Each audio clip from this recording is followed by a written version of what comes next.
அனைவருக்கும் வணக்கம். இப்போ நம்ம பார்க்க போகிறது கணையம் அப்படிங்கிற டாபிக். இந்த கணையம் அப்படிங்கிறது வந்து பார்த்தோம்னா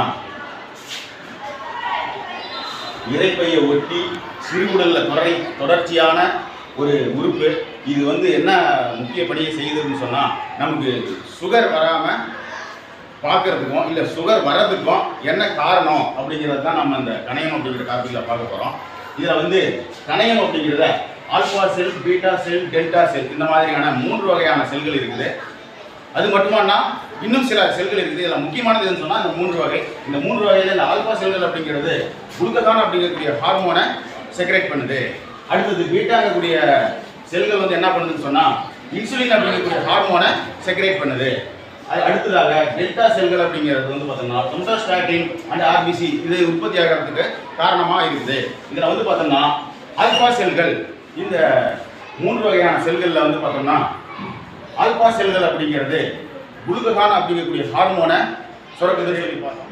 இந்த பீட்டா செல்கள் அப்படிங்கிறது ரத்தத்தில் இருக்கக்கூடிய குளுக்கோஸை கிளைக்கோஜனாக மாற்றி சேவ் பண்ணக்கூடிய வேலையை செய்யுது.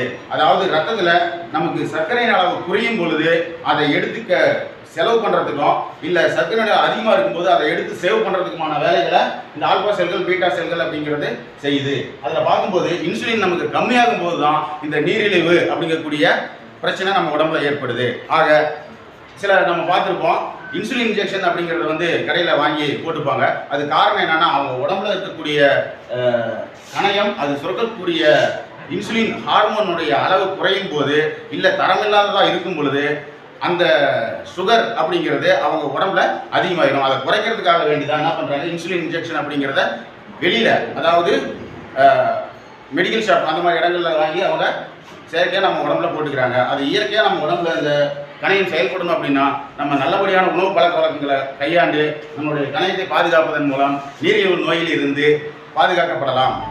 நன்றி.